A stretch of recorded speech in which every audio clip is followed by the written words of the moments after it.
Gentlemen, Good evening. good evening. I just dropped in from the ceiling. There it is.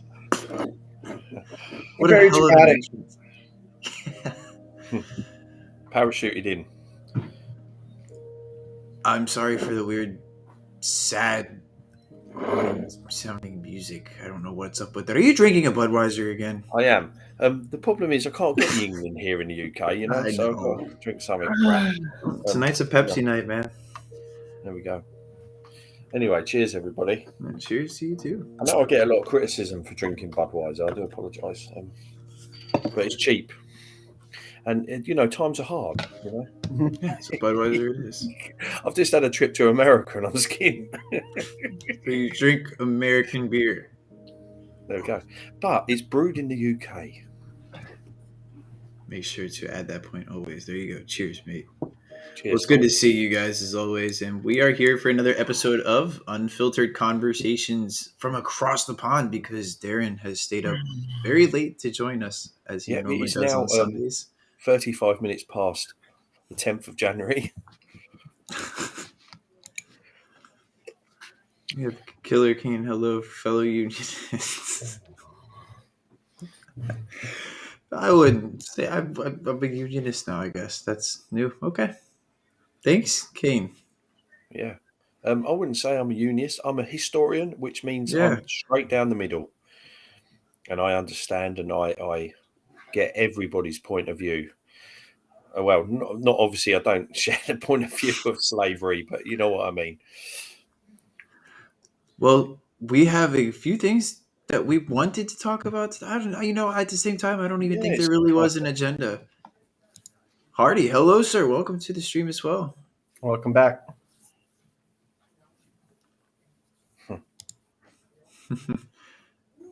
Love it. The Union Forever, hurrah, boy. That's a good song, though. I do like that song. Yeah, I do like that good old song, you know. That is a great song. But on the background there, you may see I have the James Hope painting again because it's probably one of my favorites for many reasons. But I decided to have that as our background instead of just. So anyway, the first. But yeah, let's Darren. Is yes. How are you coping with the snow? Because it's been pretty bad, yeah. Lots of reading on my end. Although Tim's got a truck, so he's probably all right. Yeah, snow isn't a thing. Not to mention, you know, my family hails from here. I deal with good song too. Yes. But Tyler's car was buried, I understand. Yeah, I got it out. And I was concerned about him. He looked like he was dehydrated the other day. Didn't have any food. No, that's called all night being awake, reading a bunch, and waking up. You're okay now. That's the main thing. I'm good. Oh yeah, everything's good. Warm. It was funny too because the power came back on as soon as I started lighting candles to actually read. I was like, all right, my last candle being lit. As soon as I lit it, power's up. I'm like, oh. Typical. Okay. Yeah, I was like, I was gonna get the experience, but I'm not complaining about not having the experience. So whatever. It works. I know how to start this. Who and what are you reading at the moment? Oh wow. What's your current read? Well, mind you, your read pile's huge. Correspondence of Major General Emory Upton, Volume 1, 1857-1875, edited by Salvatore, I hope I'm saying his name right, Silella Jr. But, yeah, to sum it up, it's a collection of Upton's letters from the years, and there's a Volume 2 that has further post-war letters and some things from his travels, and I'm eating it alive. So that's where I'm working right now, and just slowly going through that and really enjoying it. Cool. What about you, Tim? Probably I'll start reading Grant's Left Hook.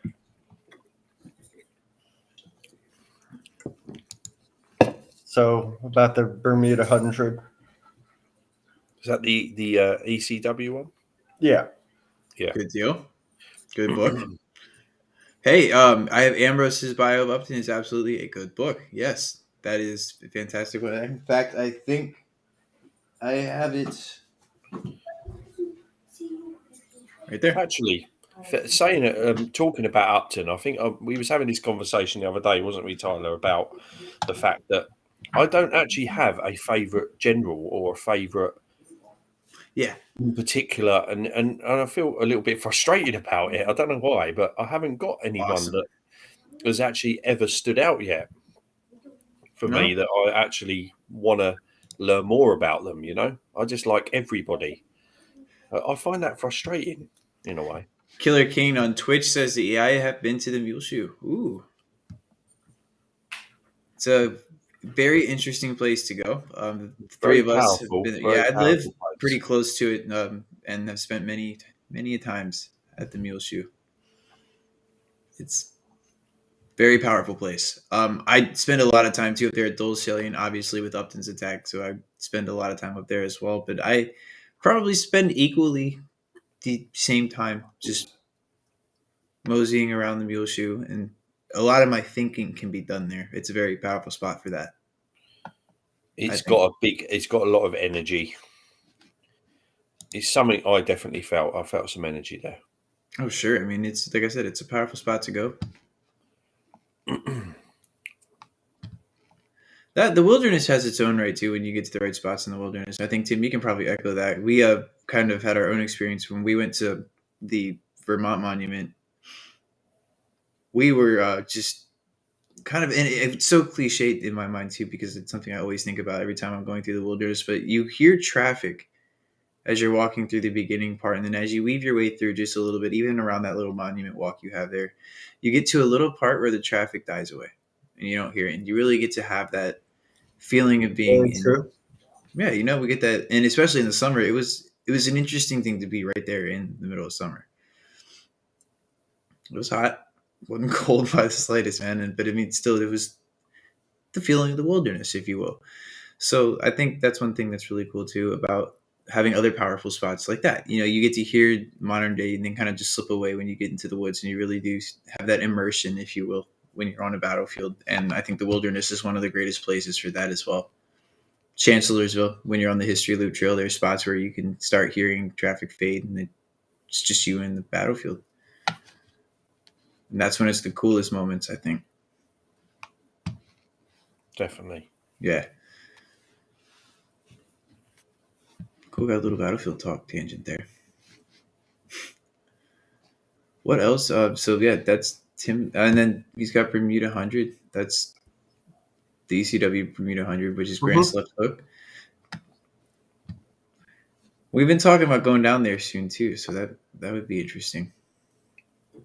Yeah, I probably need to familiarize myself with it first, like see what's actually available to be seen beyond Drury's Bluff. If there is much, I heard Bermuda 100 there isn't much at all. So I'm not really too knowledgeable. Found a Civil War about that statue one, in so- Norway. Oh, cool. So tell us a little bit about that then, Tim, about Bermuda 100. Kojak. I mean, Sorry, go ahead, Tim. a lot of it is Bermuda 100 was part of Grant's attempt to, press, the Confederacy on all fronts, and specifically Lee, because Bermuda 100 is Ben Butler's Army of the James. He has 2 corps, lands southeast of Richmond in kind of a pseudo-peninsula swampy area called Bermuda 100. And he's supposed to drive up. He gets bottled up by vastly inferior Confederate force and basically just digs in. And stays that way until Cold Harbor. He doesn't really launch any sustained offensives. And then Grant says, fine, you just stay there. And he pulls the 18th Corps up for Cold Harbor. But it was, but it did serve some purpose. You can't ignore 2 corps right outside Richmond. So it's something Lee has to consider, as well as, the other Confederates there, Beauregard and Petersburg and elsewhere. I mean, if Grant very easily probably could have pulled like Logan or some of his other people from the West and given them commands there, but that would have shortchanged Sherman. So it's, you got to make do with the hand you're dealt, so to speak. And for good or ill, Ben Butler was one that he was stuck with. Yeah. Yeah, unfortunately. I mean, he did some good things. He had a Yeah. knack for infuriating the ladies of New Orleans. Well, there you go. Yeah. um, And also, he refused to give back some contraband at one yeah, point. he In the middle of the war. Yeah, that was he very started early that in the whole war. thing, didn't he?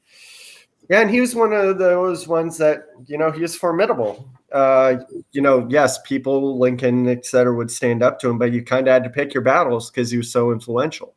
Yeah. I'd argue that probably Ben Butler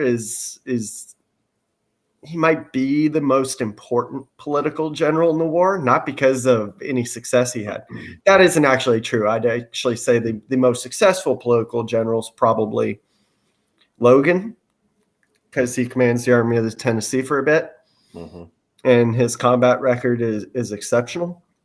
But McClernand, nothing really, kind of meh. Butler, his combat record's awful, but in terms of administrating the war effort, especially after the Emancipation Proclamation makes destruction of slavery a war aim, he was quite successful at that.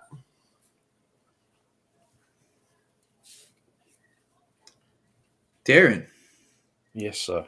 What are you reading, sir? Well, I'm going completely off the American Civil War, and I'm on the English Civil War at the moment, and I've just got a thirst for it. And I've actually started. I've got an audio book going as well as a book. It's called "The Killers of the King," and it's very interesting, actually. I mean, people that might be familiar with the English Civil War is that in 1649. It ends well. It doesn't end there, but Charles I is tried and executed in January of 1649. It doesn't. It continues then on into Ireland and on for a couple more years. But it is an interesting book, and it's written by. Sorry, he said Dan Sickles is the most notorious political general. Oh, definitely. It's written by Princess Diana's brother. Really? Yeah, it's a very good book. So if you're looking for something different, definitely go and pick it up. That's where you would go. But but to go along with that, I'm reading a thing called "The Wars of the Three Kingdoms," which covers the whole. Show the size of that thing too, because that was a pretty huge size book. It's a big fat one, but it covers everything. But again, it's 3 wars over a sort of 11-year period, near enough. But there's a lot of it's to do with the king, obviously, but there is a religious tension there as well. But it's interesting. It's an interesting period. That's always good. And so, you have another book that I'm really interested in, the Atlas of the English Civil War. That is amazing! I'll tell you. Yeah, do you want to talk a little bit about that?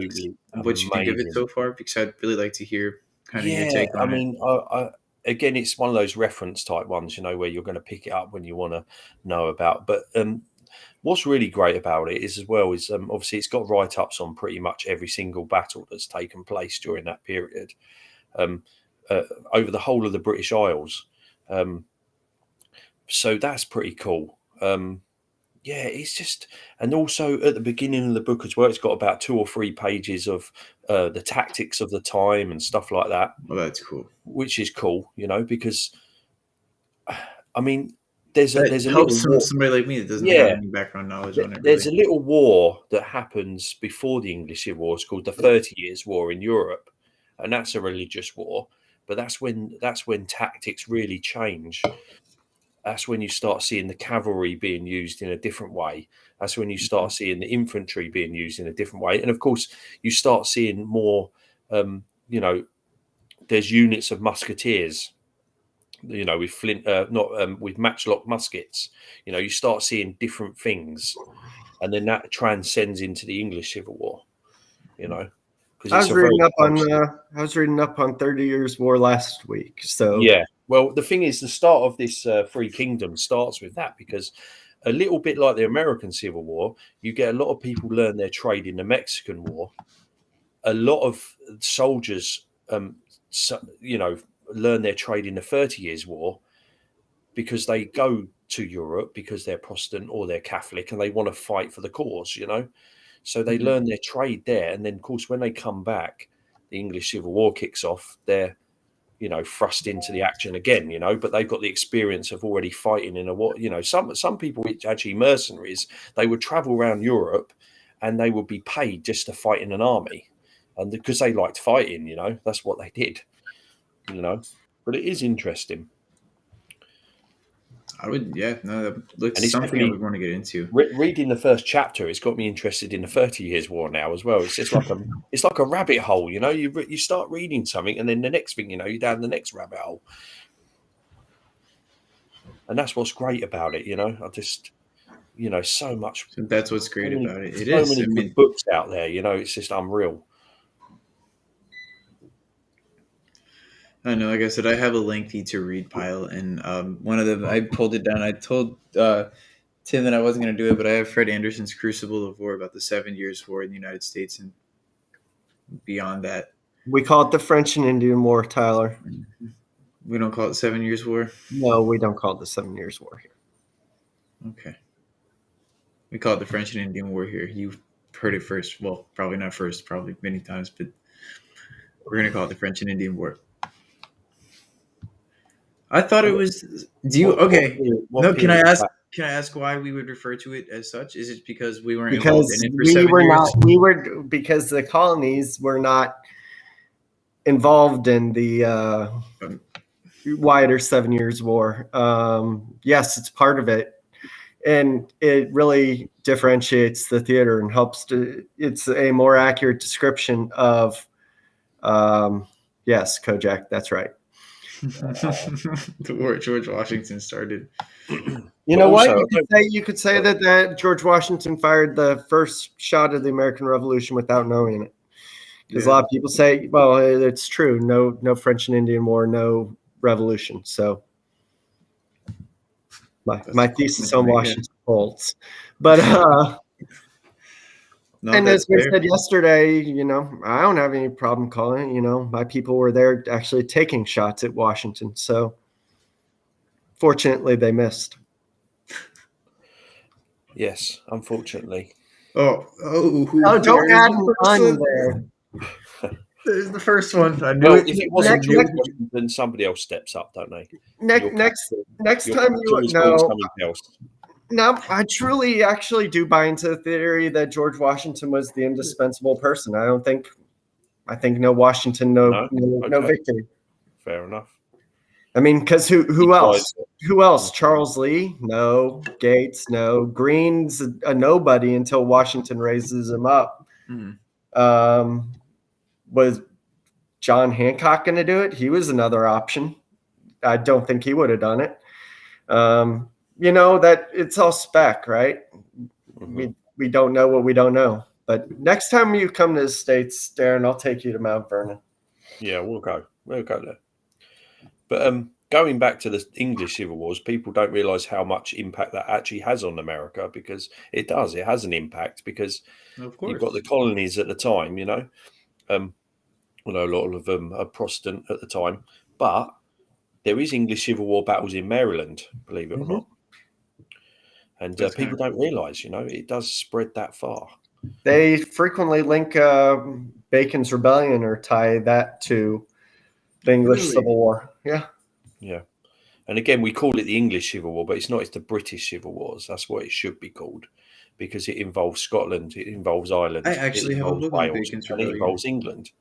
Didn't they call it the Williamite Wars in Ireland? Something like that. It actually, the war actually starts in Ireland in the first place, because there's an Irish rebellion before 1642. Charles has to send an army, or he has to try and get funding for an army to go to Ireland, which the Parliament won't give him. Right. Also, the Scottish invade Northern England, and again, Charles needs money, so he has to recall Parliament. It's, so there's the Scottish and the Irish have a massive say in how the war starts, in a way.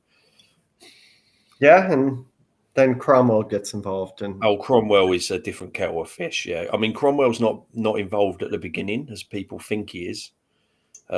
He's right, not one of the conspirators. he's towards the end. Yeah, towards the end, he's heavily involved, and then he becomes power crazy. Well, ask an Irish person who they think the most. Oh yeah, he's the most hated person in Ireland in Well, history. you would be like the most Yeah. hated people for Irish. You won't hear 100%. Hitler. You won't hear Stalin. No, They'll be I know. like Yeah, that's they'll be right. like You're correct. Cromwell, Elizabeth, In Cromwell. actual fact, that book I'm listening to this morning, I listened to a place called Drogheda or something. Yeah, I think the Drogheda. town's called. Oh man, he left nobody alive in that town. It was a siege to start off with, but he had these massive siege guns, and their walls were to defend against a different age, like medieval. They were not going to stand up to siege guns, and what happened in that town was horrendous. But at the beginning, Cromwell's not involved in anything. At the beginning of the Civil War, it's through the Civil War he starts then surfacing, and getting involved, and then he basically becomes power crazy. He wants to take the crown for himself eventually. He believes that he's anointed by God to do it. They go mad. A bit like Hitler. They all go a bit mad, don't they?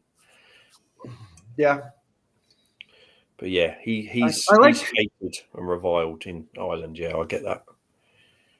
I like Kojak's point on Arnold. I still question that. Put that up for you.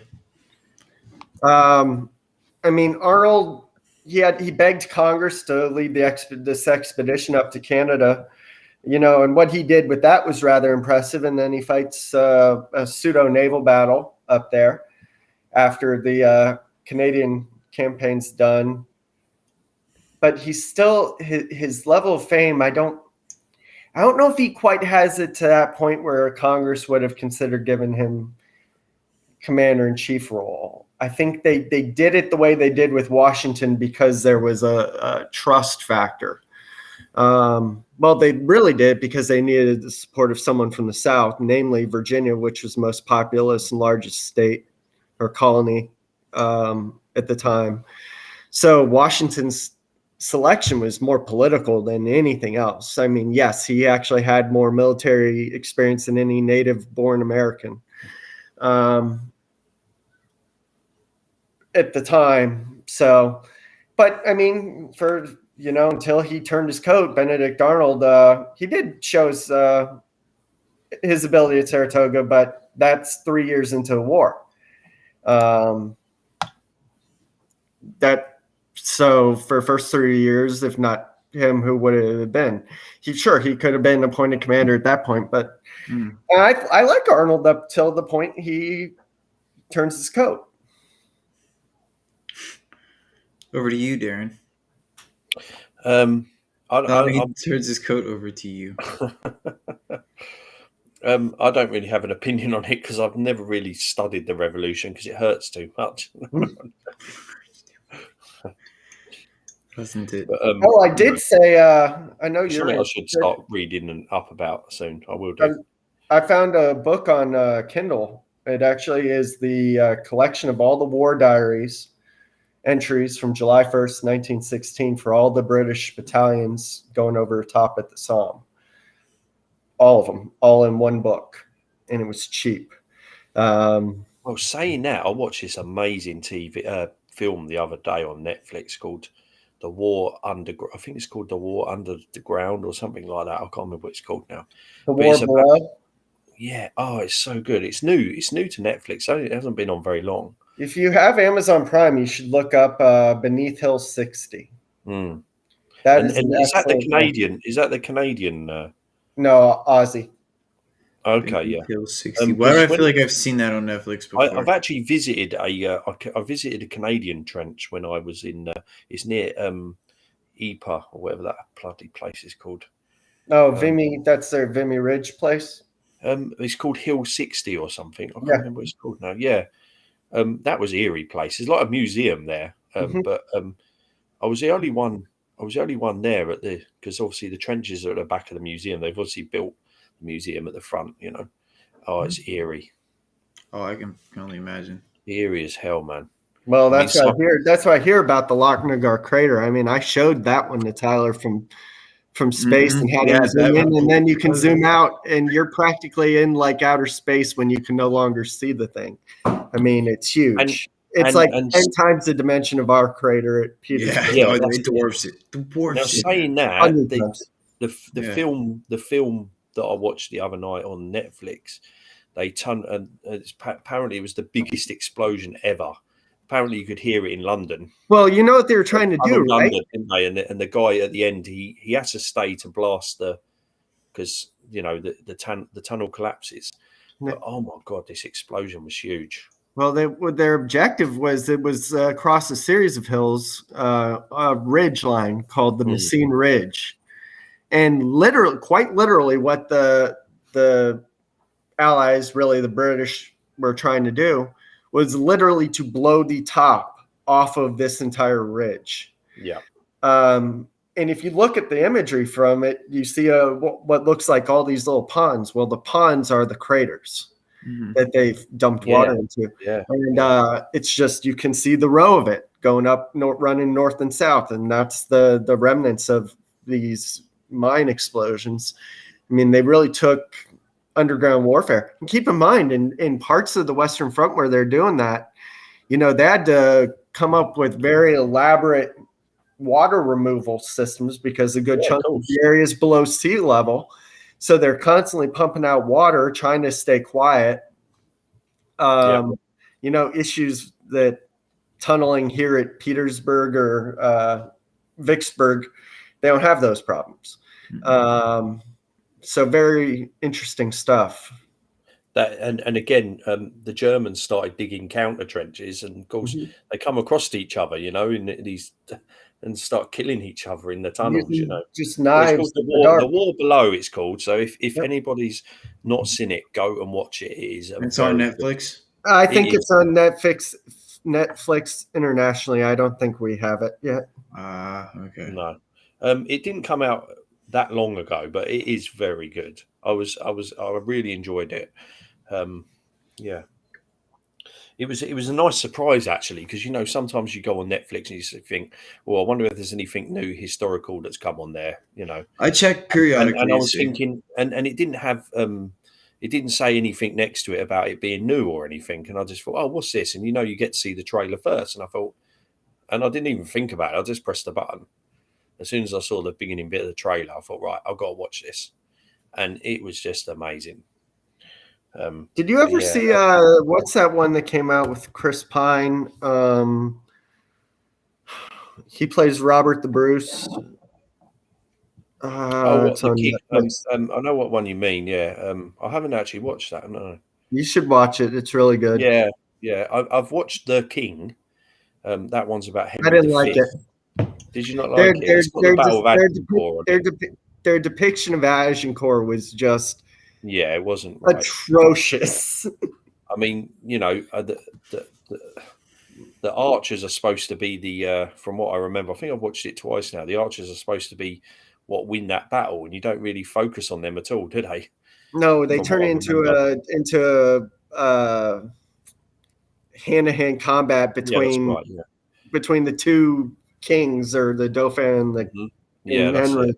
And it's just like, no, that didn't happen. That's Hollywood, isn't it? Yeah. I mean, I don't know whether you guys know, but obviously that's where you get the two fingers from, you know. Yeah. The English longbow were like, I mean, the longbow was like the machine gun of the time. You know, there are accounts that they could fire 10 a minute. And so if the French caught them, so if the French caught them, these two fingers would be cut off. So they would say, I've got my two fingers still. So that's where that comes from. That's that, you know. So that's an insult now, isn't it? But I suppose it is an insult. But yeah. Well, you should read, if you've never read Cornwell's book on Agincourt, that's actually very good. It's, you know, Cornwell's historical fiction. He does medieval warfare is just like fucking what? Oh, sorry, didn't mean to. It's It's like a Unfiltered. meat grinder. Mhm. I mean, you can't Well, imagine there's it. a reason. There's a reason that they defaulted to sieges. I mean, open field fighting in the medieval era is rare. I mean, it's Yeah, super rare because because the it's so fatality bloody. rate. It's like either Yeah. you fight an open field battle. The odds was that your entire army to the man was going to get slaughtered Yeah. because Mhm. your line would hold until such time as one side broke, and then the other side's cavalry would literally ride them all down. Maybe they take some prisoners and try to ransom them, but odds were just as likely that they'd all be killed. I mean, it happens to the crusading army at the Horns of Hattin right before Jerusalem fell for a second time, after Saladin conquered it, Kingdom of Heaven type stuff.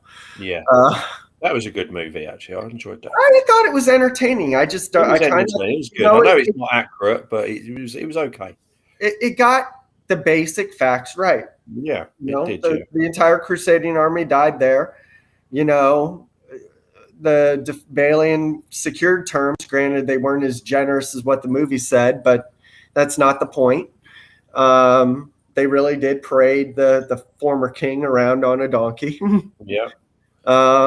Little things like that. That stuff happens. So a question for you guys: would you rather be in a medieval battle or an American Civil War battle? Civil War, hands down. Definitely. I'm with it. Yeah. Definitely. I mean, you're taking medieval. You're taking it down to its most root. It's horrendous. Human instincts. You're talking literally. It's just not. But then again, saying that, at the mule shoe, you get that type of fighting, don't you? Yeah, but even then, you're not dealing. You're not dealing with the necessity of literally hacking off limbs. No. Like that. At least did that happen? Sure, I'm sure people lost heads, people lost limbs, but not at the scale of a medieval battle where literally the blood is just my god, running in the ground. I mean, to kill someone in a medieval battle, unless you kill them with an arrow, you're cutting them. You're literally cutting them. So you're dealing with the wound like this wide, deep, and it's a lot more akin to Monty Python than it is. It would be the Night at the Bridge than it is. That actually is more realistic than a lot of other medieval movies you may see. You're in Mule Shoe still in itself is for American Civil War standards, I should say. It's just when they lose their, like you said, 22 hours fighting. It's just people they just go mad, don't they? And they just start, like you said. At you some was telling point, me absolutely. They start cutting people with cards and stuff that. They were using anything they could get their hands on. Anything they can get hold of that's not nailed down, basically. Well, similar. I mean, you have Confederates at the Unfinished Railroad at Manassas throwing rocks in another instance. So, people, when you're put in those situations, your baser instincts take over. Yeah. It's you or them, isn't it? That's it. Yeah. Yeah. Frying pans, hatchets. So it's just to think about that. It's like, yeah, you can't ever imagine ever what, what movie probably does the best job conveying that sentiment? I know it gets all the credit for being like the most accurate war film ever, but it's a scene in Saving Private Ryan where Mellish is in that hand-to-hand scene. Yes. And where he dies. That's, I imagine the mule shoe being very similar to that. Yeah. Factored like by 10,000, something like that. That is probably.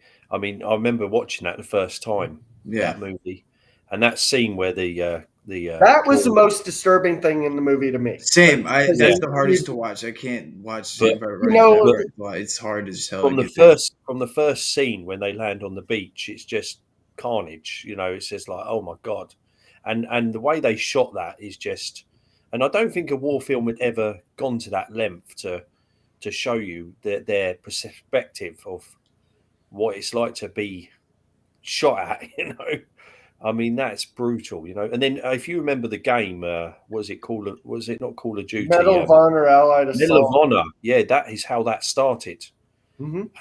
And getting to play that, I love that. That was game. crazy. I know. I remember that. Yeah, you got to play What that were scene. you, like 3 when that came out, Tyler? Yeah. Okay. Maybe actually, very seriously, it might have been. You might have been 5. I'll give you Maybe. 5. Now, But that would be a fun game to put on Unfiltered when we do the gaming stuff. Maybe I should do some definitely. throwbacks. 'Cause I know Titanic Adventure Out of Time's on the list. I lost whole days playing that game. Days I was turned in college. into night. We did the same thing. Yep. And the last level was like just, I've never seen so many.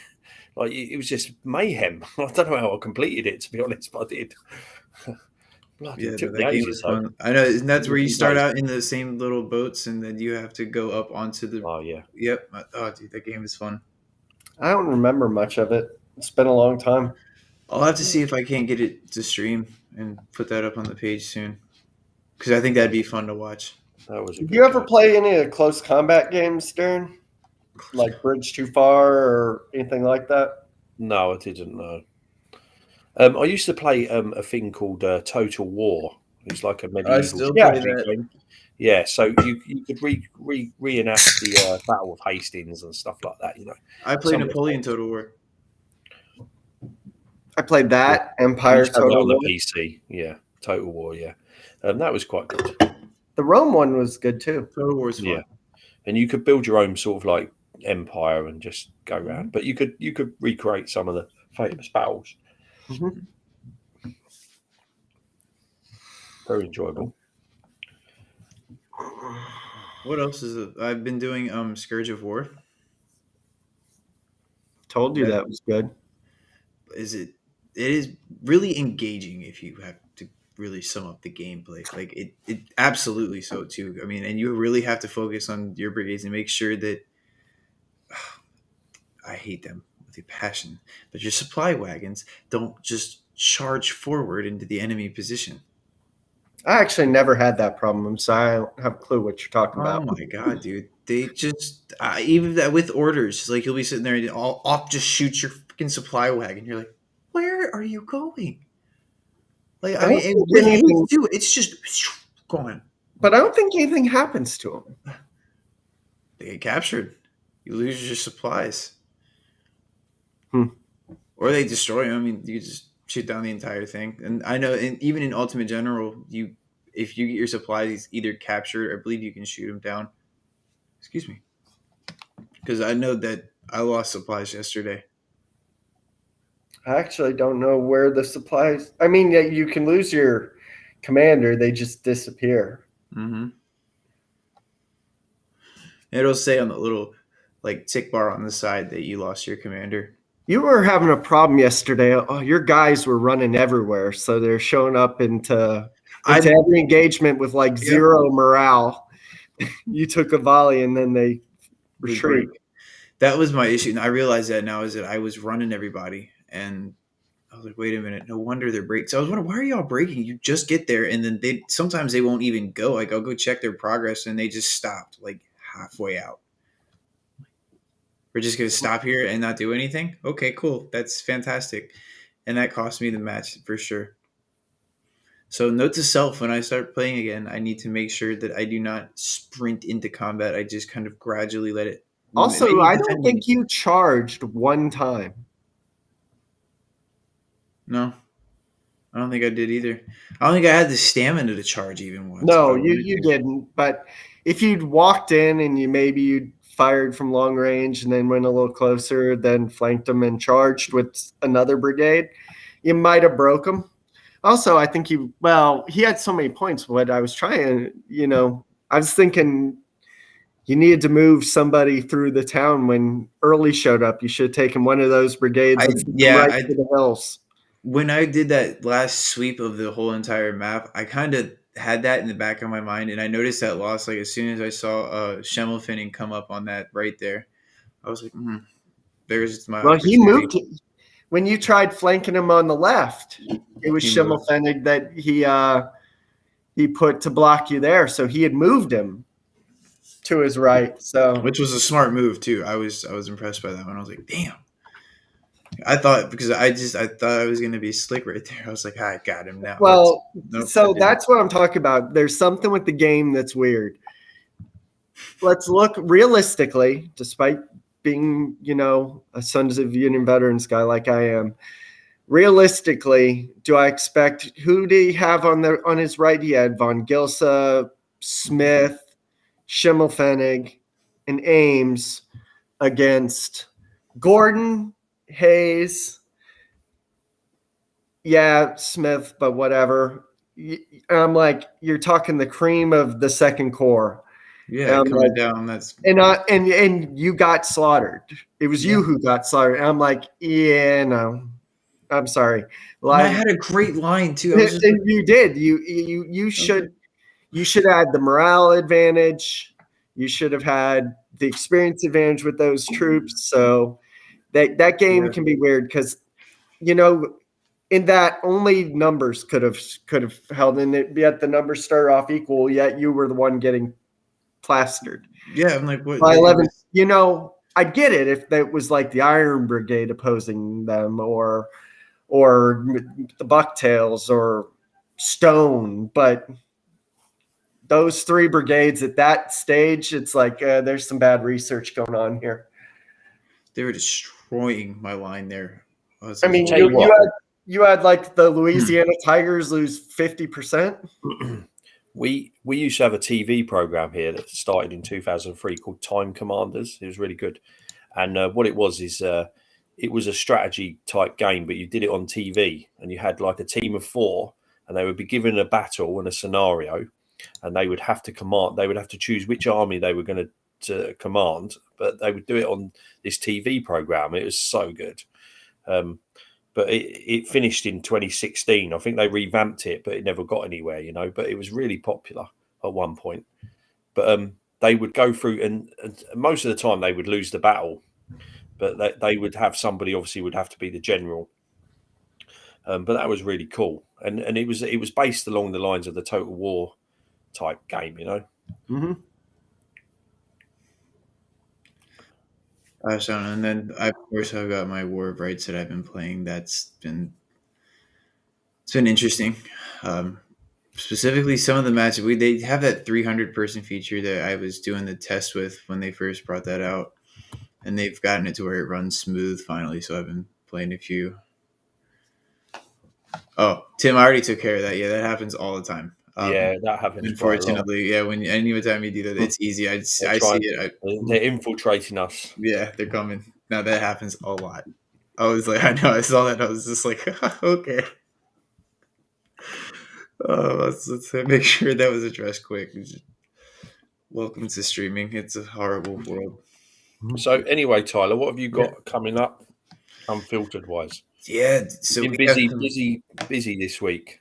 We have been just trying to figure out what we want to do for our schedule in 2022. I know we wanted to bring some new content, some new ideas out, and one of the things that kind of came out of that brainstorming was a idea to do an author talk, to start speaking to some authors that have put out new books or books that we really, really enjoy ourselves, and we want to chat with just anyone who's written anything really new in the Civil War field that wants to talk about their work and what went into it.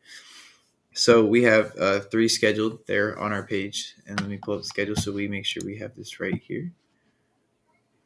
And I mean, I've been sharing them all, but they'll keep getting shared nearer the time again. So, And your first one, when's your first one? It's the end of January, is it? It is in February, actually. February, sorry, yeah. Let me get down to the events here. Sorry, stream. We have a few, and we have some exciting people coming on that have written some good stuff. Yes, we do.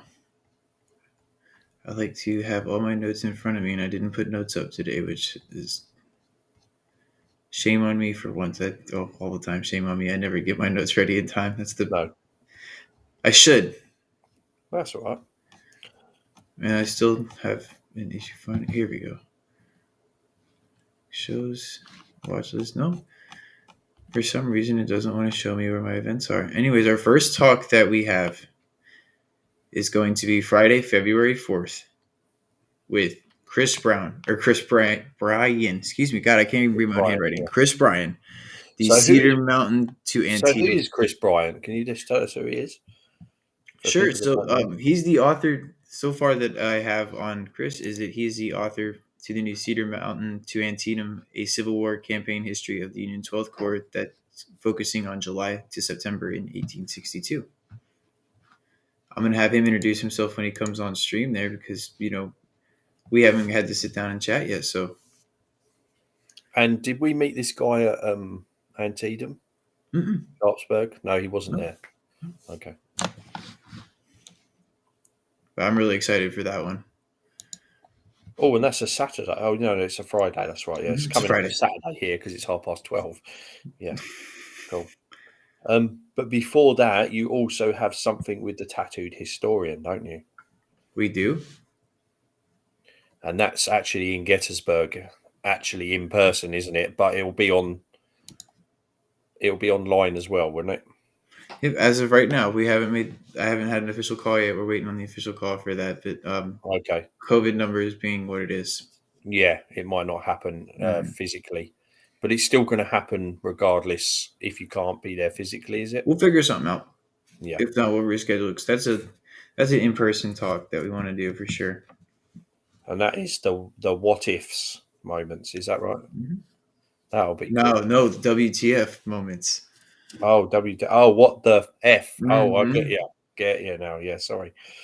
And then you've got another one scheduled for the 10th of Feb. Sorry, the 9th of Feb.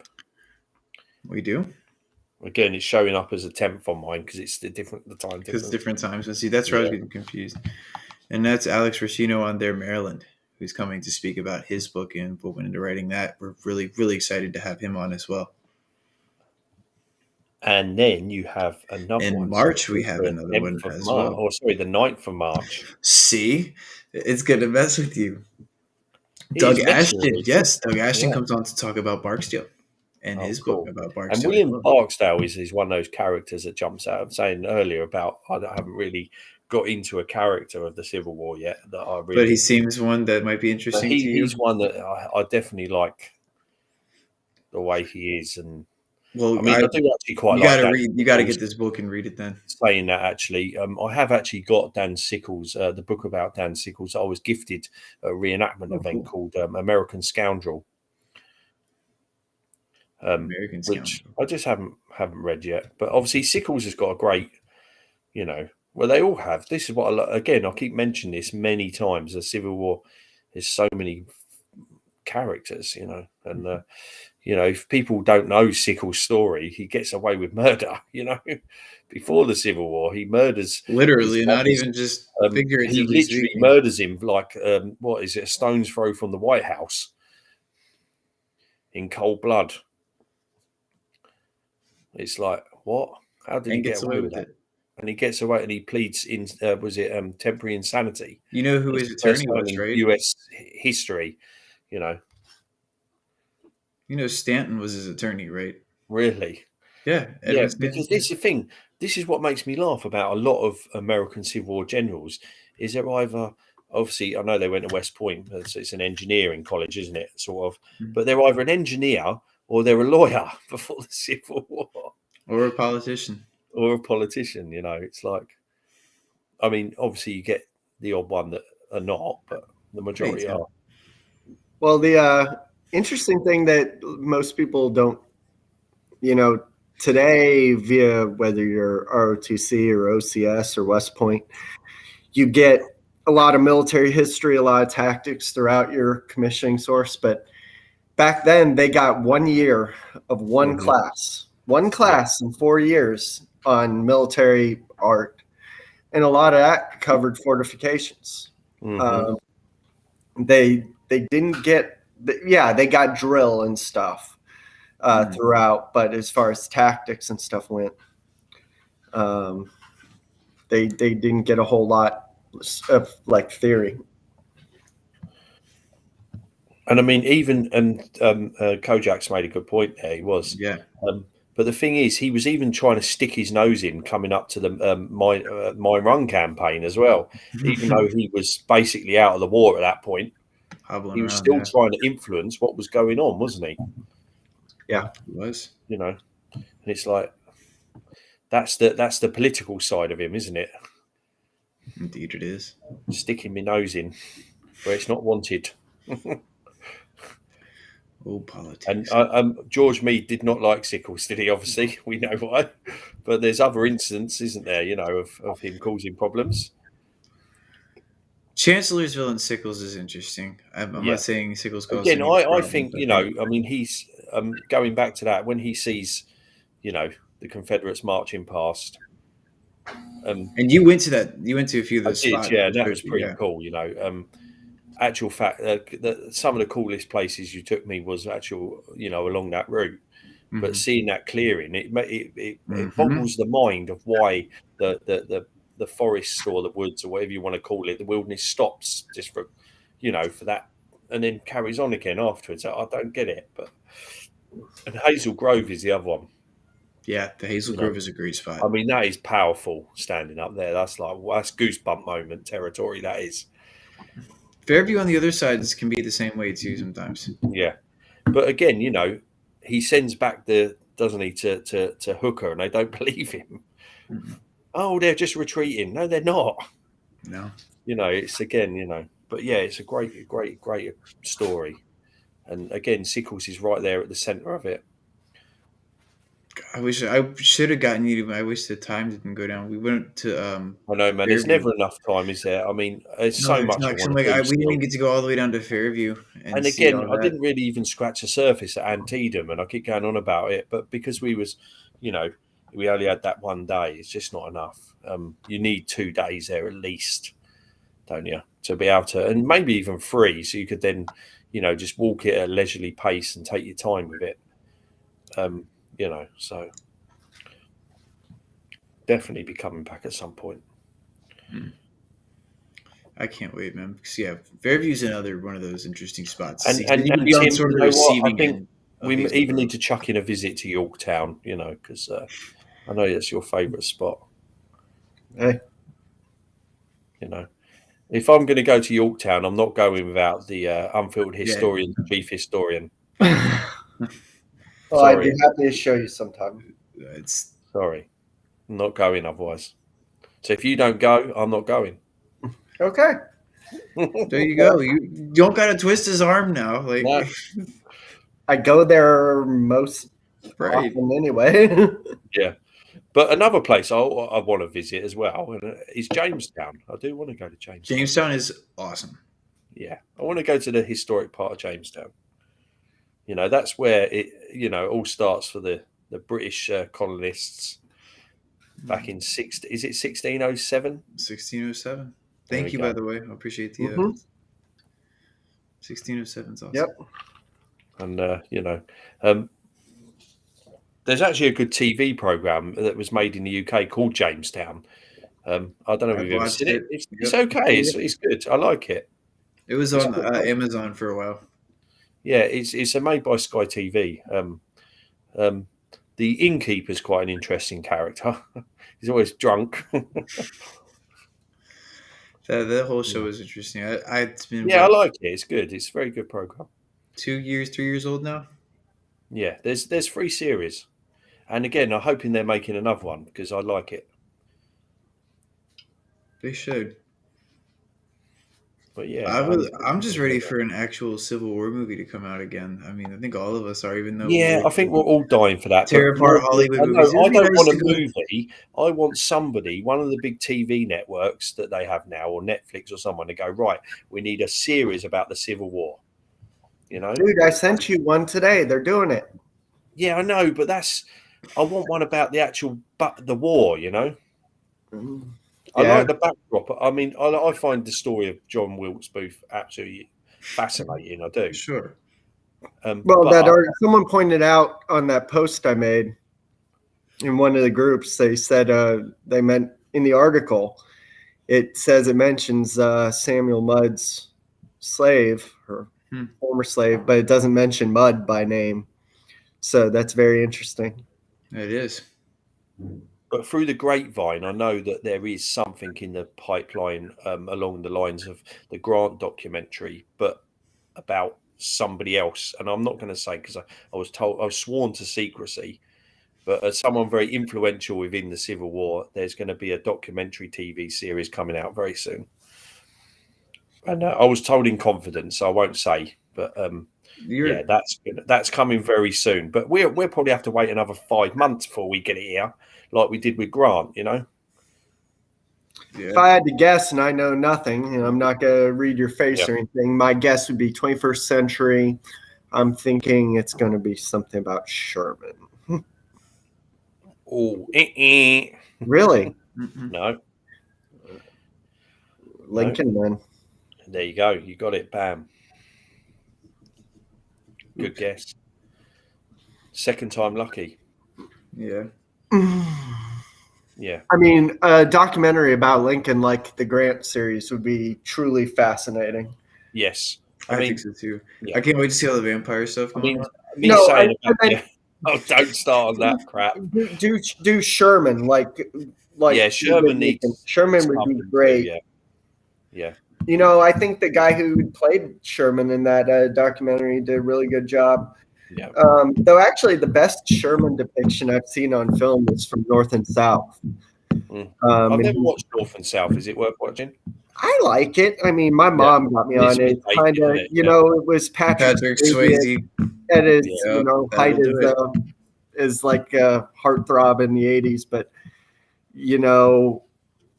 I was raised on it, so I always liked it. I thought it was good.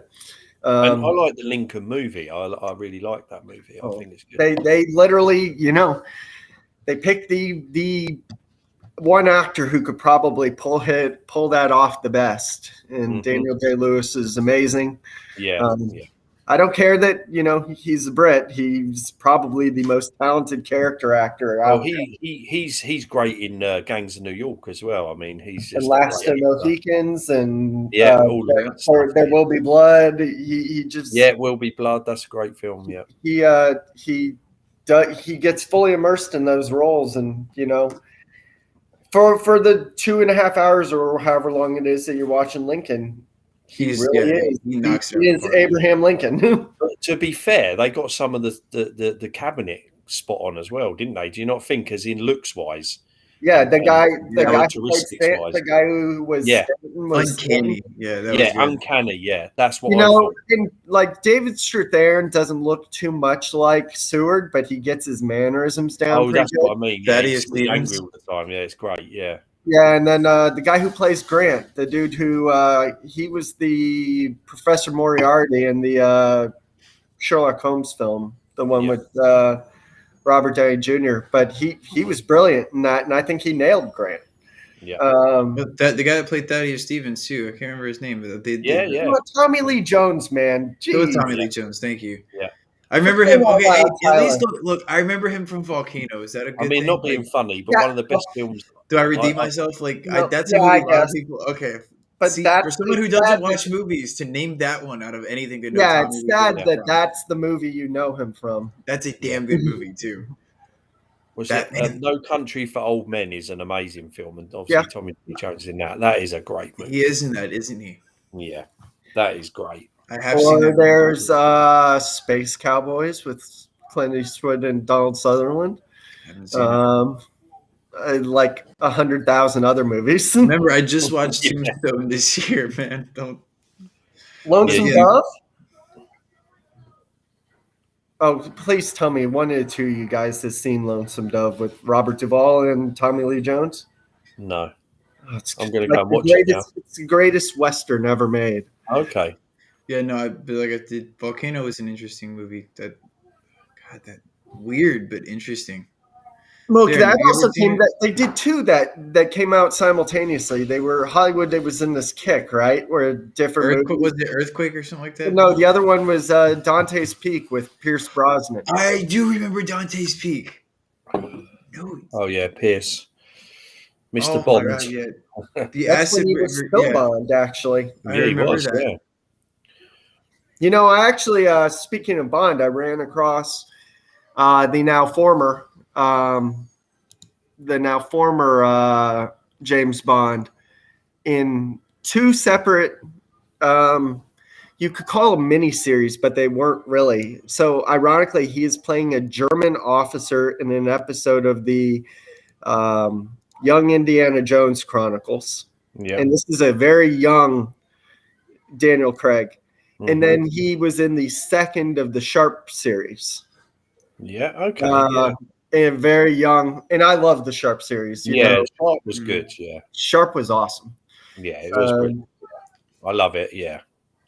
I remember watching it for the first time, like, because I never watched it when it first came out, but somebody lent me the box set. Mm-hmm. And every day I got home from work, I had to watch an episode. Yeah. For like every day. It's like that was my routine, you know, and I enjoyed it. And I rewatched it again. There was another TV series called Hornblower, which I never got into. I couldn't get into that. I couldn't get into it. I tried getting into it. Couldn't do it. You know, no one. I thought that no one could do 19th century or 18th century naval warfare or Age of Sail well on the screen. And then they did Master and Commander. Well, and there you go. You've proven me wrong. That was amazing. But did you know that originally the story was not a French ship? It was an American ship that the British actually had a beef with. And did not know it. Something along them lines, from what I understand. And the reason the reason they changed it to a French ship is because you ain't going to sell that movie to the Americans, are you? If it's the British. I'll have to reread the book. If I remember right, the book was French.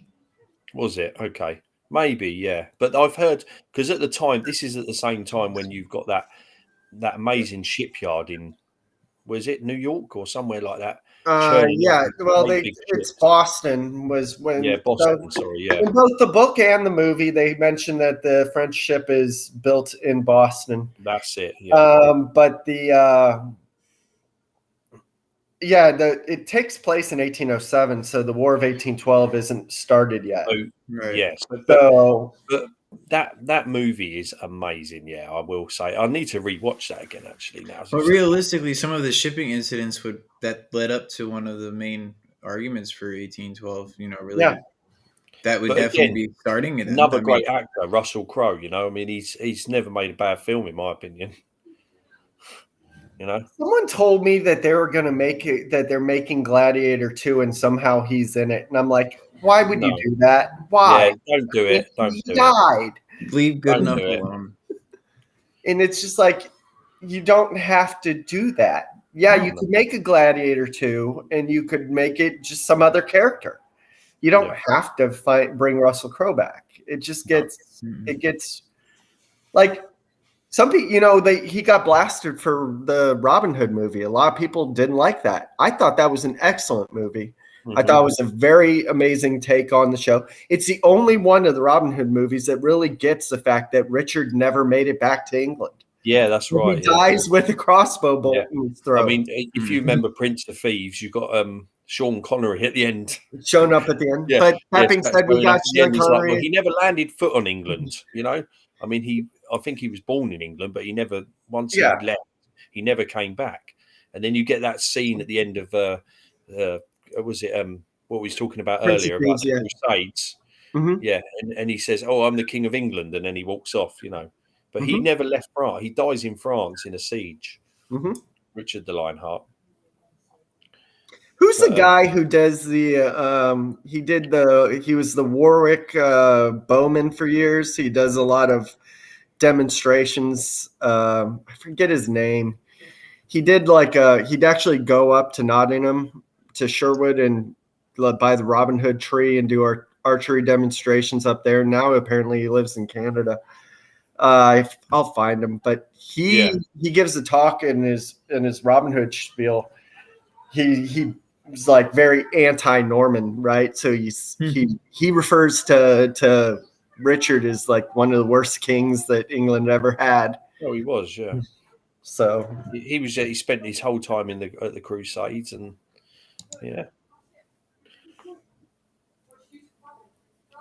Good grief! Wow. Yeah, but we'll never get another movie. No. It wasn't popular enough, but that's funny. It's achieved a cult following since. I think it has got a cult following, yeah. I mean, it's more popular now than it was when it came out. I mean, I saw it in theaters because how could I not? And it was a great movie. I saw that in the theater, yeah. A lot of those films from that era, from that 2000 era, yeah. I mean, my sister worked at the cinema, as we called it, and I used to get him for free, you know. So I went and watched anything and everything at that time, and that was one of the movies, you know. Well, we had a lot of good war flicks that came out in that time frame, starting with Private Ryan, then Red Line. Troy was, you know, and people might slate that as well, but Troy was a good film. Yeah, it's got some good battle scenes in it. You had Kingdom of Heaven, you had Master and Commander, you had all them. Black Hawk Down, We Were Soldiers. Down. Oh, what a film! We Were Soldiers was good too. We Were Soldiers. Yeah, and then they didn't so much as stop as change to more like of an individual focus. Like you got like American Sniper, Lone Survivor. But those big epic war movies focusing on large events. Oh, saying that, there's a really good film you need to watch on Netflix if you can get it in the States, and it's about the Iranian embassy in London. Have you ever watched that? It's called 6 Days, I think it's called. Something like that. I'll send you a link. Oh, that is good. Have you ever heard of that? So the Iranian embassy in the 1980s was taken over, and the SAS was sent in. It's very good. During Thatcher's reign, obviously, but it's a good movie. It was obviously a true story. It was actually it took place live on TV. The storming of the building, you know. Yeah, they took hostages inside, you know, and so in the end they had to send in the SAS. But there's a movie about it, and it's got the guy that actually plays Billy Elliot, but when he's grown up, you know. And that gets me onto another movie, The Eagle. Have you ever seen The Eagle?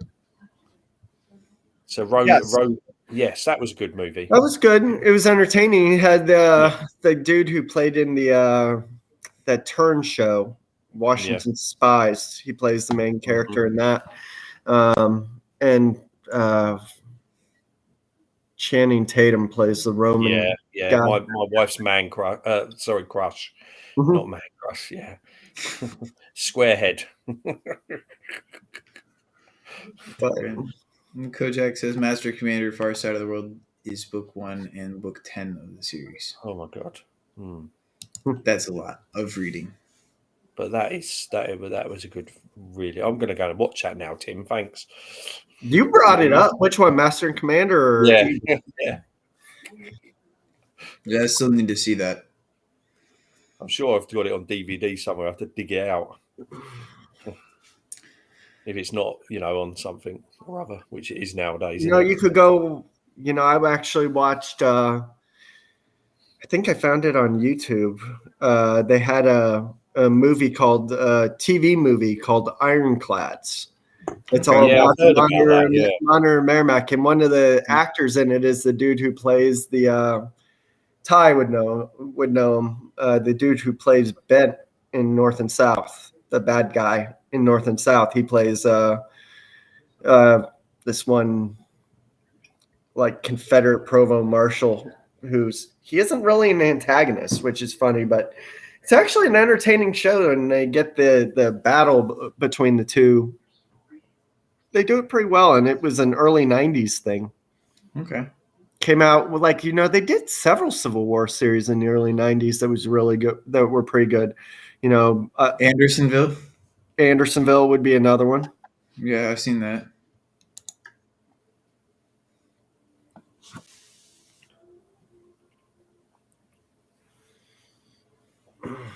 Kojak said the last book in the series is the Battle of Waterloo. Which one? Sharp? No, I think it's a Master Commander series. Huh. Yeah, but that is one of the last ones in the Sharp, in the proper run of Sharp. Sharp. There's some ones set in India, but when you're talking about Napoleonic Wars, that is a good episode. It's quite sad actually because a couple of the main characters get killed in it. Including the dude who sings the song. So is it the ginger guy, Harris? I think it is. Is it? Is that his name? Harris, the other dude, both get killed. Yeah. So he goes to all our reenactment events in the UK, and he's normally at so he's still he's still traveling on the sorry, I can't find the word. He still obviously he writes books and that, his own books, but he has a tent with all the pictures from the filming and stuff. You can go and talk to the guy. It's actually quite a nice guy to talk to. Oh, he said Master and Commander ends with the Battle of Waterloo, Book 21. Oh, okay. Wow. Yeah, the thing is with that last episode of Sharp at Waterloo, he ends up obviously becoming a colonel in the Dutch army because the British don't want nothing to do with him anymore. Fair enough.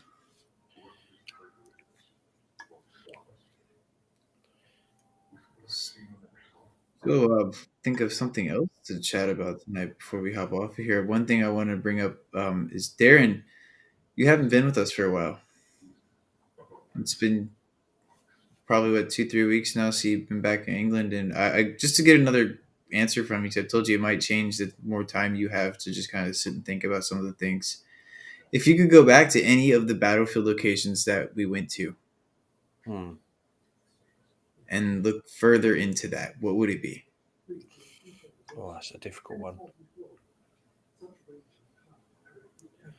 I don't know. I think it's something about standing where that stone wall is. For me, it's just I know I could go and stand at Slaughter Pen Farm, and I could go to Antietam, but there's something about that wall and that road that I just find just something about it. Do you know what I mean? I do. No, I know exactly what you mean. Sometimes And that's it. That cemetery there. It's a special place. Good evening, tattooed historian. Welcome to the stream. Yes, good evening. I just love that area there, and I know that's like the built-up area as well, so it's a bit strange. But I mean, all of it, I can't really choose. You've really put me on the spot here because I'm sorry. Again, like I said, Antietam is just amazing. I just standing there where those batteries are, and you can literally see the cornfield and the sunken road and Bloody Lane, and you can see the Dunker Church. Again, it's not what I imagined. I imagined it being a bit more spaced out. I don't know, it just wasn't what I imagined. It was so close together. It's quite condensed. I mean, I when I was standing there, actually, I was thinking, can you imagine the noise the day of the battle? Just you wouldn't be able to hear anything, would you? With how small the battlefield actually is. I mean, the smoke as well. Would you be able to see anything? I very much doubt it. No, depending on the weather. Doubtful. I mean, it's just in the shouting and the screaming and the cannons and the. I mean, just I can't imagine, can you? But yeah, I don't know. Yeah, I would say I would give anything to go and walk along the sunken road right now. Sunken road for you, honestly. It's just something about it. Well, you mentioned spot. Antietam too, so yeah. I mean, if I lived there and I moved over, I would literally be going out there every day and walking that. So you meant, but backtracking to your Antietam comment, you mentioned that seeing it and realizing how condensed it was. Would you say that was probably the spot you would go back to there specifically if we were to hone in on Antietam, on any spot you went there? I think I'd spend a bit more time at Bloody Lane this time because I didn't get enough time there, but that was my own fault because I can't stop talking sometimes. And someone asked me a question, and I'll go off on a tangent. It's all good. But you guys at least go up and see it from above too. You got to stand up there and see the whole thing. But standing up on the tower is great because you get that real good view. But I'd like to go and walk some of the other stuff, of it. You'll see what me and Tim call it. And Tim saw me. I laid down too, right in the grass, and kind of got a perspective. And I'm like, you really can't see anything. I mean, some of the best memories of the trip, obviously, are spending that time with you guys out at Antietam, but also, you laying down in the swale, because nobody does that. and capturing that picture, you know, is great. You know, that picture of you laying down. I've got quite a few actually, different ones of that. But just seeing there when you go actually lay down, you can't see the wall, and then when you stand up, you can. It's a real, Yeah. you know, that is like a time capsule. That the little alleyways. I hope they're protected. Tyler's sleeping in the grass. Yeah, he is tonight. Yeah, that was what I was doing.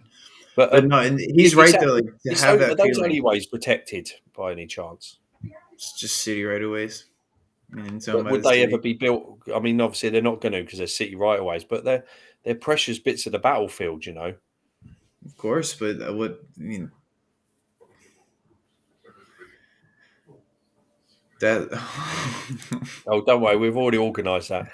that's what to go to Yorktown and curse Washington. Hey, go and do your school teacher impression and keep your nose out.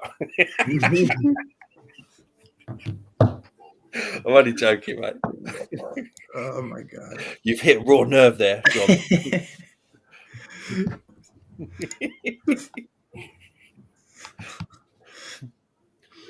Oh man, yeah, that's funny. What is it with you lot? You have to wind me up all the time, don't you? We do. Hey, Darren, remember. Anyway, we're going to Yorktown to look at the fortifications used during the Civil War, not the Revolution. Oh, hang on, they're the same ones. Half of them. Half of them, yeah. You just love those words popping up. Do you know the thing that really cracked me up is when I was standing at the visitor centre at Antietam and this guide was trying to tell me stuff, and I just said, well, "Mate, I'm not being rude." I said, "But I've got two of the best historians over there. I'm fine." His face. It was interesting that we developed such a following that day too. Yeah, that was cool. But me and Tyler had that and Fredericksburg on one of the days as well, where we picked up Jason, you know. But yeah, it was great, you know. Yeah, we did have a following. Yeah, it was great. The Unfiltered, especially when he was up in the tower. That it was an interesting day, Tim. Yeah, what happened to that video where you shot up in the tower? I never saw. It's saw up. That. It's up. I've missed it. It was up. I've not seen that one. Where is it? Is it floating around somewhere? So I don't know that I'm familiar with that. I've seen that. Yeah, one. that's been up. It's on YouTube too. Because I took pictures. I took pictures of you filming. I took pictures of you filming it, but I never actually saw the video. The video's up on YouTube. Well, I'll have to share that one. Well, thank you. But yeah. Yeah, no, Antietam was one of my favorites there, and I think even with the 159. Well, the drive up was great as well to get to go through. Yeah, that was fun. Yeah, we had a lot of fun. A lot of the little towns along the way, and that we were so ready to get to Rebellion, and obviously, you know, Tim took us back through to look at what was it? Harper's Ferry. That was cool as well. It was a great trip. Yeah, and then Rebellion whiskey it was. Yeah. I think it was probably 2 weeks earlier that I was coming back from. Actually, no. I'm trying to remember. Yeah, it was like 3 weeks. Remember, it was November. When I was coming back from Gettysburg, I went to Aldi for the first time. I sent you pictures, Tyler, when we were there. When I was there, you know, that was interesting. Aldi. Yeah. I want to go back to Middleburg. Selfish reasons, but I definitely need to go back to Middleburg. My ancestor's grave is there, and I want to check on that and see. Because the last time I was there was like a tree growing right around it, and I was like, oh shit. That's not good. But yeah, he's in Middleburg, which I didn't realize. So going to Sharon Cemetery would be cool. So where is Middleburg? Sorry. Ooh, that's a great question. I don't even have a map in front of me. It's in the middle of Virginia. No, it's in the Loudoun Valley. So over by where Leesburg is. Oh, okay, yeah. So it's up in the valleys. Mm-hmm.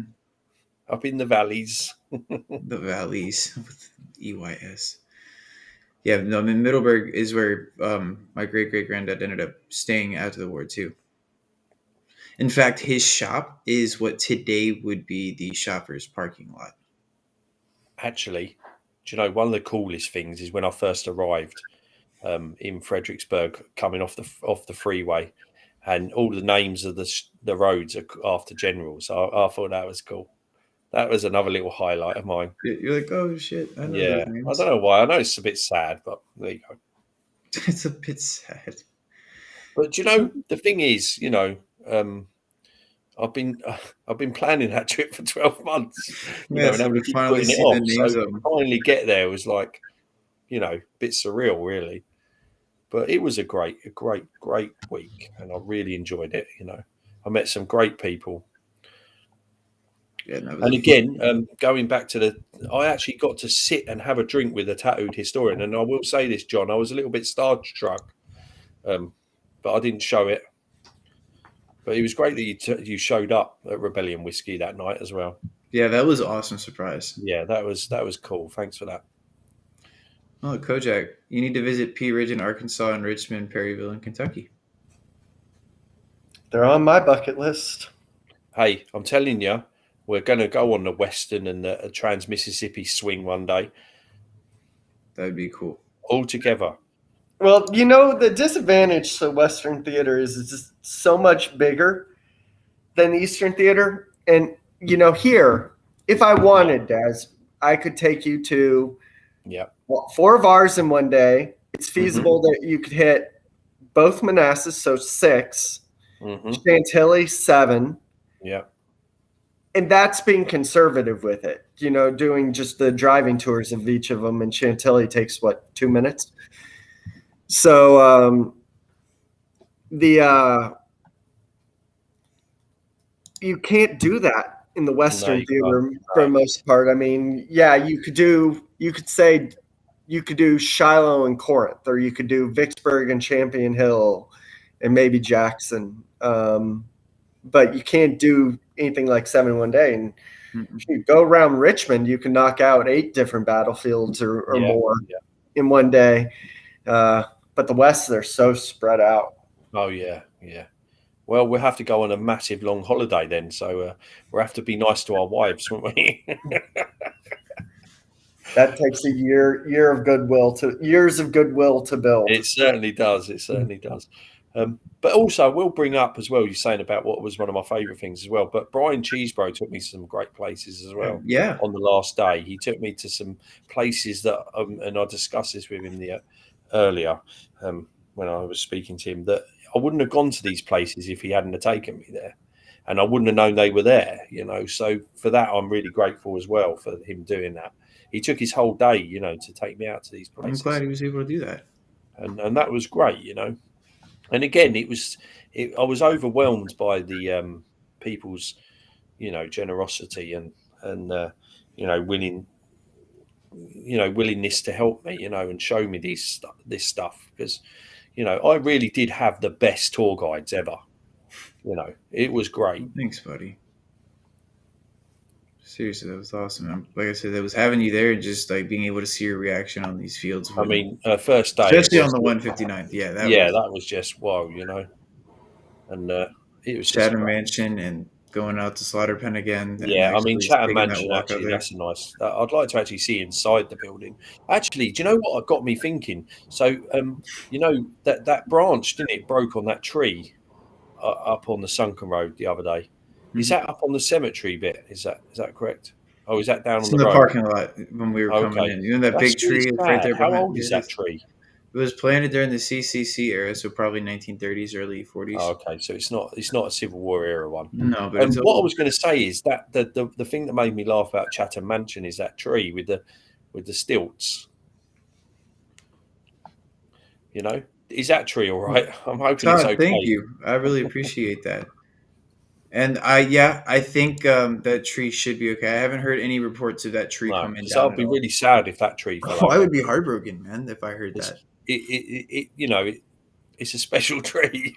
Of course we need Jason to go and talk to it. See there. Hello, tree. Yeah. Speak. Tyler, it's not talking to me. What the hell?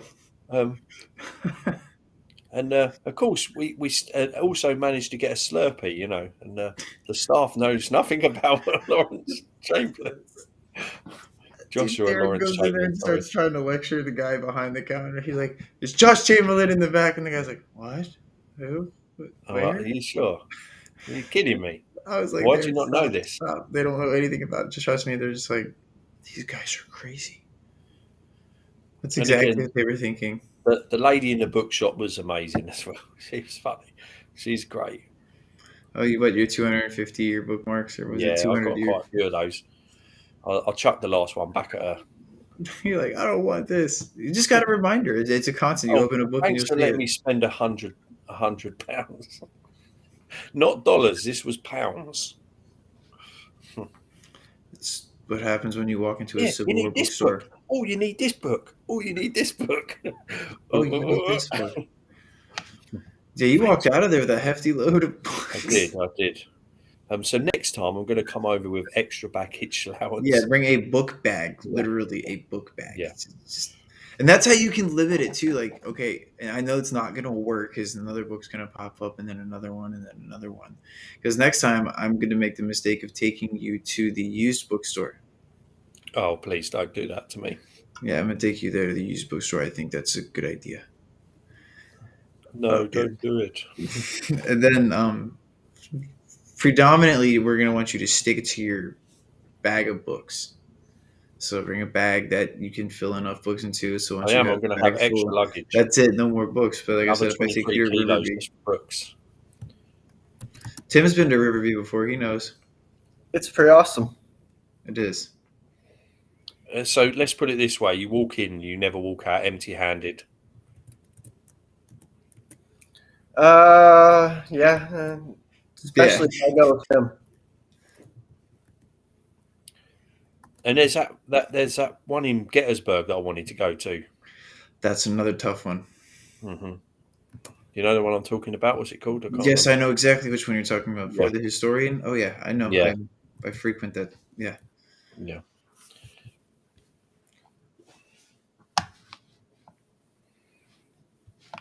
All right, Tim.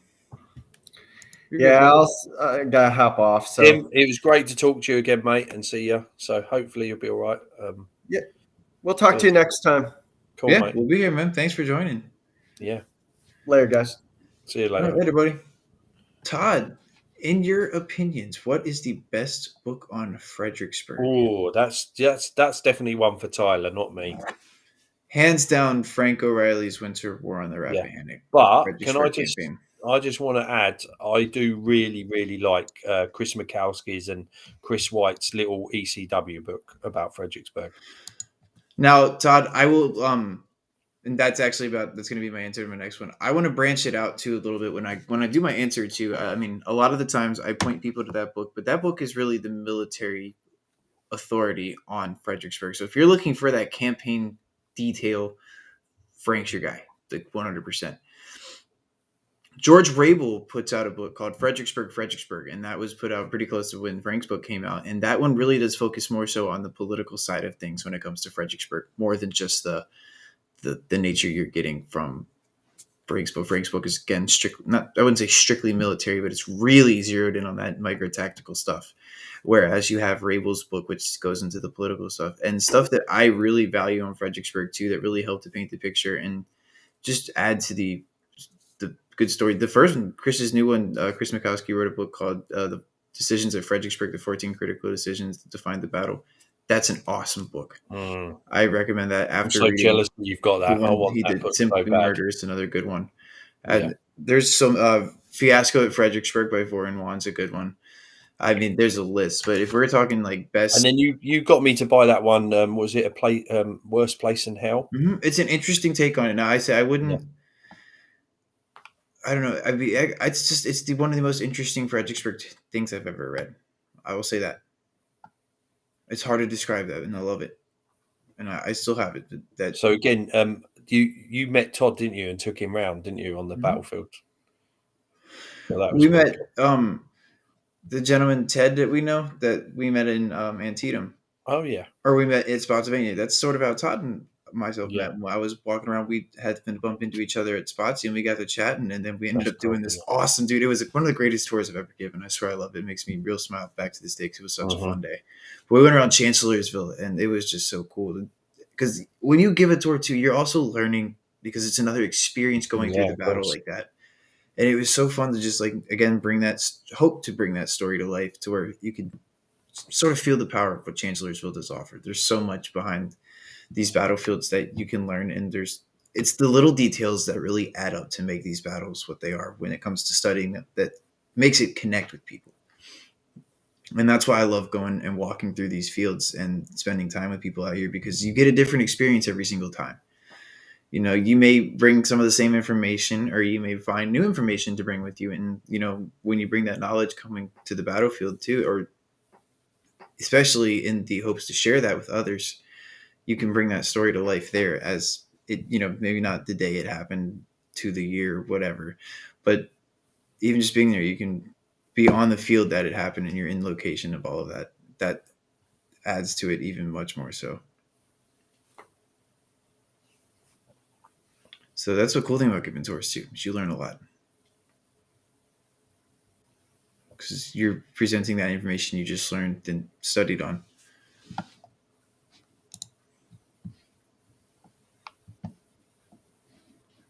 And I appreciate that. That was awesome. Yeah, no, you guys were not rookies at all. You had some of the greatest like interest points to go see, and I was like, yeah, see, those are the real fun tours too. Yeah, no, there, and that was an awesome level. I'm like, okay, so we can actually go to Chancellorsville.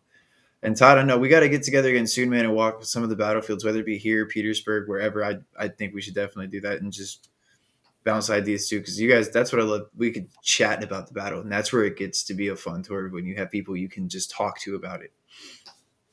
Because you guys know, I mean, it's, you know, we know what we're doing up there. We know the battle. I'm not saying I know every bit of the place, because I don't. I mean, but from living here for so long and going through so much of it, you know, something about what happened. And even if you don't live around those areas, when you study the Civil War like we do, as you knew, like when you're going into, you knew what to look for.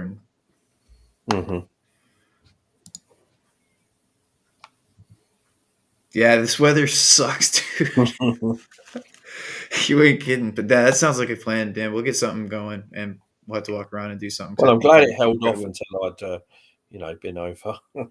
Right? You didn't want to go see the slaughter pen in the snow, dude? Well, you wouldn't have got out there, would you? With a little bit of arm twisting and a visit to the pub, maybe. Well, yeah, it would have been pretty impressive. Yeah. But then you wouldn't have seen the ground, the way it goes, the way it plays tricks on your mind, and No, but it'd just be fun to like see the open fields like that. And oh yeah, cool. Yeah, it looks nice. There'd be a long walk. Like I can tell you that much. With the amount of snow we got, that would have been a long walk to and from. Yeah. Well, do you have any last minute? Not really, guys. Just again, appreciate everyone's support for the pages. Yeah. It's been great. As usual. Yeah, it's good. And I've got lots of stuff planned. I've got 3 podcasts in the planning stage at the moment. Right. One about the English Civil Wars, and there's going to be. Oh, hang on a minute. I've actually got 4, I think. I've got 2 planned for February. I'm not going to say what they are yet. But I've literally got some planned for like at least 2 a month for the next 6 months, I think. Yeah. So, yeah. Hardy says another very enjoyable talk to him. Thanks, Hardy. I'm glad you stuck around and hung out with us. That means a lot to us, for real. Appreciate that, yeah. Because we do go off on a tangent sometimes about... But again, even talking about historical movies is history. So this is the Unfiltered Historian. We talk about everything, Yeah. We cover all aspects of it, and that's the fun part. But yeah, I'm looking forward to your stuff that's coming up as well, Tyler. So, we got something going together for... I know you're not...